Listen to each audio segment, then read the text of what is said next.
Садыр Жапаровду Ташиевди жакшы көргөнүңдө, жаман көргөнүңдө колдоптур. Өлкөнүн башына 30 жылда топтолгон опурталдуу маселелердин чоң сыноолору келди. Россия Түркия менен бычактын мизинде сүйлөшүү менен тең салмактуу мамилени түзүп кетүү, дүйнөлүк алтын мафиясы менен болгон соттошуу, кошуналар менен чек ара маселесин такташуу, өлкөдөгү чала өлгөн жыландай болгон коррупционерлердин ичтен кыжырдануусу президентти жети баштуу ажыдардай ороп турат. Карапайым эл кайраттуу болуп, ар кандай чагымдарга ишенбей, бир жакадан баш чыгаралы. Бир эле кумтөр маселеси тереңдеп кетсе, эгемендиктен берки миңдей элитанын бети ачылганы турат. Ушундай учурда бүгүнкү бийликке карапайым калк калкан болушу керек. Калкан болбой арабыздан ырк кетсе, Кыргызстанды ыдыратып жиберейин деген күчтөр толтура. Маалымат Facebook баракчасынан алынды.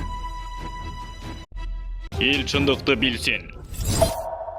Ташиев оппозицияга чай берип, учаны Текебаевка тартты. Аз күн мурда УКМКнын төрагасы Камчыбек Ташиев оппозициялык маанайдагы жоон топ саясатчыларды ресторанга чакырды. Нур уулу Доспол, Исмаил Исаков, Бекболот Талгарбеков, Мамбет Чунус Абылов, Өмүрбек Текебаев, Өмүрбек Усуваналиев, Сабыр Муканбетов, Камила Талиева, Бектур Асанов, Дүйшөнкул Чотонов жана башка лөктөр чогулушуп, чер жазыша олтурушту. Того терине келсек, Кыргыздын салты боюнча уча тартыларда Камчыбек Ташиев оппозициянын ана башчысы Өмүрбек Текебаевка сыйлуу устуканды ыролоптур. Ал жерде ата мекендин лидерлеринин улуу деле аксакалдар бар эле. Бирок аброю жагынан сыйландыгы. Исмаил Исаков адатынча тырчып, эт жебей кетип калганы эмнени каңкуулайт. Булак арба кейжи. Эл чындыкты билсин.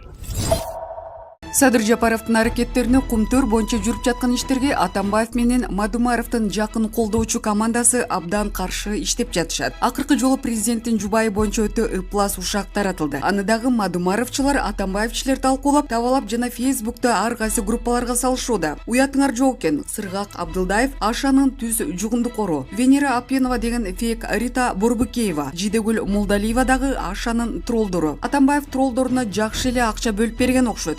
Анын кызыкчылыгы бар да, убагында $10 миллион алып турган. Азырдагы акциясы болушу мүмкүн. Ажырап калуудан коркуп жатат. Мелис Аспеков деле Ашанын жугундусун ичип калган. Койташта жүргөн. Кийин деле Атамбаевдин айланасындагыларды Ашаны чыгарам деп Сейтек Атамбаевди офисине чакырып жүргөн. Садыр Жапаровду атайын жаманатты кыла турган бул сексот болчу. Мурда деле Аспековду сексот деп таанышат эле. Сексот секретный сотрудник. Айгүл Жапарованы каралап, үй бүлөнүн ыйыктыгына атайын асылып жаткан жала ушак чыгарган Аспеков өзү. Аны колдоп бөлүшүп жаткандар Аша менен Адахандын командасы. Дагы бир нерсе, Аша менен Адахам чогуу. Ашанын короосун кайтарып үргөн Лейла Саралаева жамандаганын токтот элек. Дагы бир Назгүл Мамытова деген журналюга Ташиев менен Жапаровду колдогондорду жаман сөз менен айтып жүрөт. Ушул акмактарды колдогон бийлиги эмнени кыйрат деле. Маалымат Facebook баракчасынан алынды.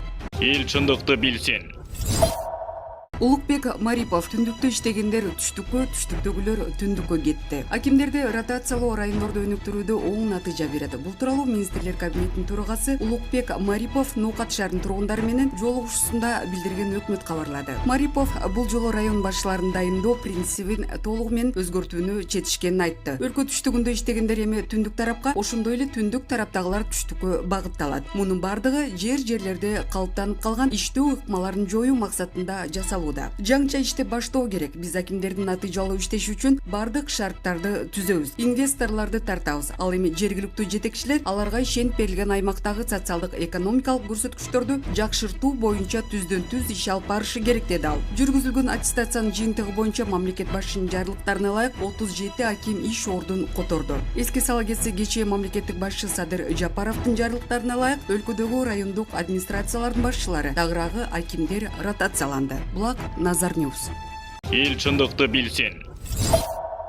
Эксклюзив. Курманбек Бакиев кумтөр боюнча өзүнүн айтылган маалыматтар боюнча үн катты. Кыргыз Республикасынын экс-президенти Курманбек Бакиев кумтөр алтын кенин иштетүүгө байланыштуу өзүнө жабылган жалааларга жооп кайтарып, Саясат KG маалымат порталына маек берди. Курманбек Салиевич Центера Gold Company компаниясынын кумтөр алтын кениндеги ишмердүүлүгүн текшерүү боюнча мамлекеттик комиссиянын ишинин жыйынтыгы жарыялангандан кийин баары Аскар Акаев, Темир Сариев, Алмазбек Атамбаевдин тарапташтары жана Өмүрбек Текебаев комиссиянын төрагасы Акылбек Жапаровго асылып, аны бир жактуулукка айыпташты. Алардын айтымында Жапаров комиссиянын корутундусунда 2003-2004 жылдардагы жана 2013-2017 жылдардагы келишимдерге айыптоо менен басым жасаган. Бирок ошол эле убакта өлкө үчүн эң бир пайдасыз болгон 2009 жылда келишимди кыйгап өтүүгө аракеттенген. Анткени бул келишимди Акылбек Жапаров сиздин көрсөтмөгүз менен түзгөн экен. Сиз буга эмне деп жооп бересиз? Мен 2013 жана 2017 жылдагы келишим жөнүндө айта албайм, анткени аларды тереңдеп окуган эмесмин. 2009 жылдагы келишим тууралуу айтсам, мында азыраак логикага ээ болуу жана окуганды билүү эле 2004 жана 2009 жылдардагы келишимдердин айырмасын билүүгө жетиштүү болот. Мен азыр сандарды термелеп айтпай эле коеюн. Баары ачык турат жана каалаган адам келишимдердин тексти менен таанышып, жыйынтык чыгара алат. Акылбек Жапаров иштеген 2007 жылдагы келишим парламент тарабынан бекитилген эмес. Мен эсимде калганы боюнча Атамбаев ага кол койгон, бирок парламент ратификациядан өткөргөн эмес. Экинчиден, ага кыйгап өтүүгө аракеттүүнүн деле кереги жок. Анткени 2003 жана 2009 жылдардагы келишимдердин ортосундагы айырмачылыкты өткөрүү үчүн окуганды билүү эле жетиштүү. Болгону мен азыр сандарды жана фактыларды келтиргим келбей жатат. Анын баары ачык булактарда жарыяланып турат. Аскар Акаев, Темир Сариев жана Атамбаев менен Текебаевдин тарапташтары 2009 жылдагы келишимди парламент аркылуу ратификациялоонун жана Конституциялык сот аркылуу бекитүүнүн кереги жок болчу дешүүдө. Анткени бул процедуралар келишимди эл аралык макамга көтөрүп салган. Эми канадалыктар менен Нью-Йоркто соттошуу кыйын болот. Кыргыз тарап арбитраждык сотто жеңилип калуусу да мүмкүн дешти. Аскар Акаев болсо кумтөрдү иштеткен Кумтөр Gold Company дагы ушул боюнча айтып жатат. Биз арбитраждык сотко 2009 жылдагы келишимдин негизинде барабыз дешти. Эгер 2003 жылы ал компанияга преференция берилген болсо, анда алар 2003 жылдагы келишимдин негизинде сотко барарын айтышмак деп айтты. Эгер Акаевдин бул долбоордогу ролу тууралуу айта турган болсок, жумшак айтканда ал унутуп калган окшойт. Ратификациядан кийин Кыргызстанга соттошууга оор болот дегени толук абсурд. 2003 жылдагы келишимде дагы арбитраждык сот боюнча пункт болгон. Канадалык тарап Кыргыз Республикасына каршы териштирүүнү ошол жылдагы инвестициялык келишимге ылайык Юнистрал эрежеси боюнча жүргүзүүнү демилгелеп пайдаланып кетишти. Арбитраждын орду Стокгольм. Кыргыз Республикасына коюлган доон суммасы $1 миллиард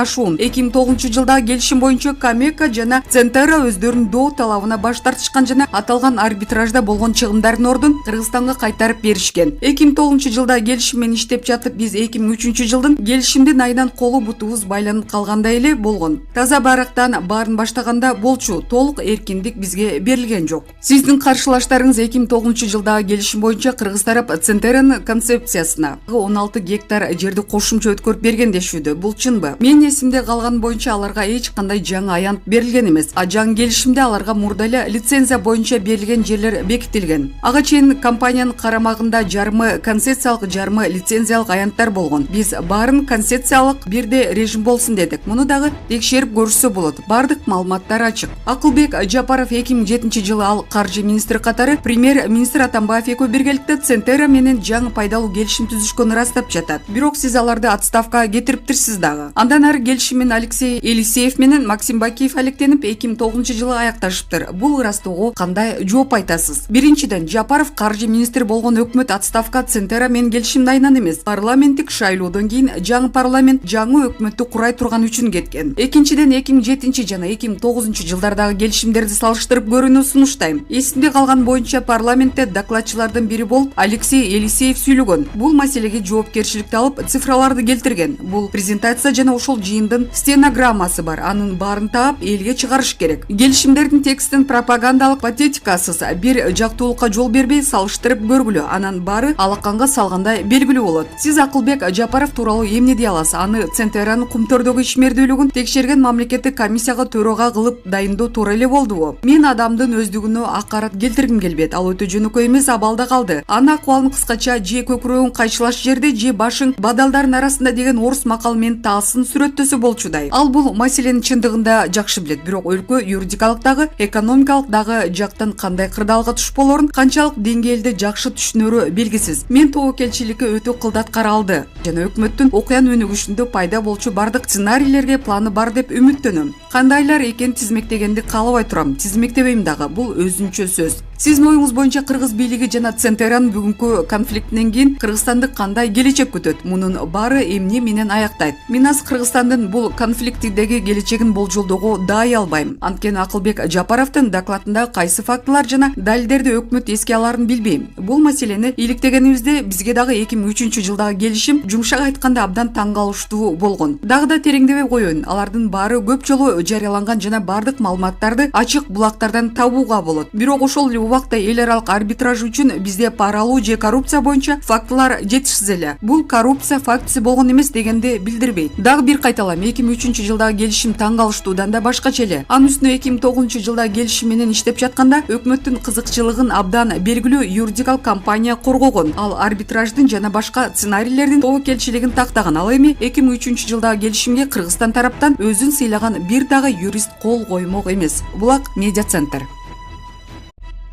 Эл чындыкты билсин.